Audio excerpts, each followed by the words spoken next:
Oi, lindezas e lindezas. Bom, quem viu lá no Insta já tá sabendo por que a gente tá gravando assim no escuro, né?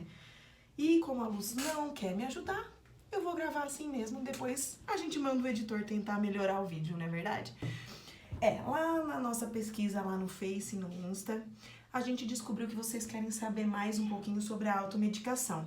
E quem nunca, não é? Quem nunca tomou um remedinho sem prescrição, para aquela dorzinha ali?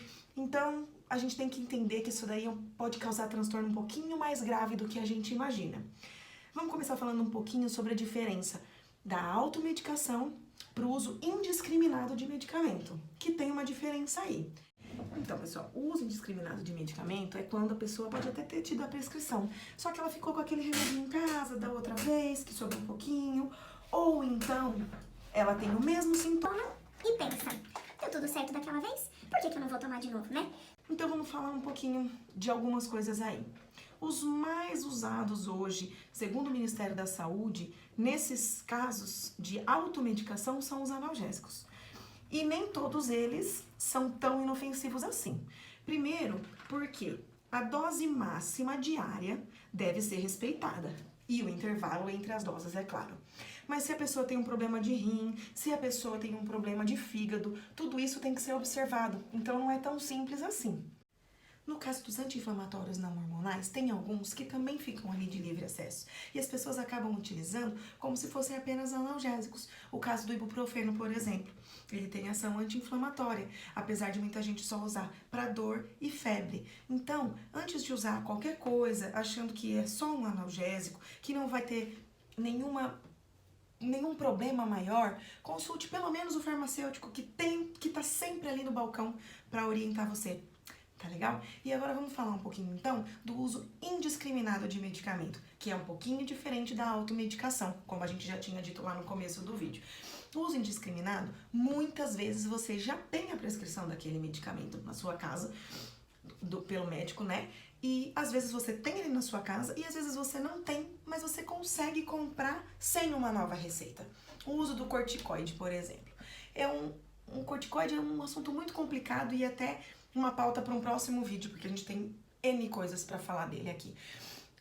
Mas se um dia, por exemplo, você tá com uma vermelhidão, uma alergia, um processo inflamatório, você vai ao médico, ele te prescreve um corticoide. Você toma durante os 5 dias e depois os sintomas desaparecem. Numa próxima vez que você tiver a mesma coisa, você vai pensar: vou comprar o mesmo daquela vez, resolveu? O problema é que esse tipo de medicação, por exemplo, ele causa alterações hormonais, ganho de peso, entre uma série de outras coisas que são mais graves ainda e que não são percebidas a curto prazo, só a longo prazo. Então você vai fazendo uso dessa medicação, e quando você vai ver, o problema já está enorme. Antibiótico, por exemplo, até pouco tempo atrás, eles eram de venda livre. Não precisava de retenção de receita para você comprar. E muitas mães, eu me lembro, eu estando no balcão, chegavam lá e falavam para mim: Rafa, meu filho tá gripadinho, eu quero uma amoxicilina. E hoje é uma das principais causas de bactérias resistentes. O que acontece é que com o uso indiscriminado dessas medicações, as bactérias vão ficando resistentes e daqui a pouco não vamos ter mais antibióticos que conseguem curar doenças até simples. Então, vamos tomar cuidado. Não vamos ficar ouvindo o vizinho, porque às vezes o que é bom pro vizinho não é bom pra você, às vezes o que funcionou nele dá alergia em você. Fora uma série de outras coisas, como uma dor de cabeça, por exemplo, que com o uso indiscriminado de vasoconstritores, como a cafeína, você pode tornar a sua dor de cabeça simples, que é uma dor de cabeça tensional do dia a dia, de tensão, de falta de sono, numa dor de cabeça constante pelo efeito rebote que esse medicamento pode causar em você. E assim, a gente também poderia ficar falando um montão de coisas aqui nesse vídeo. Eu vou pedir pra vocês então, se vocês tiverem mais alguma dúvida específica, coloca aí nos comentários pra mim, fala pra mim o que você queria saber, porque automedicação, uso indiscriminado, também tem uma série de coisas pra gente falar.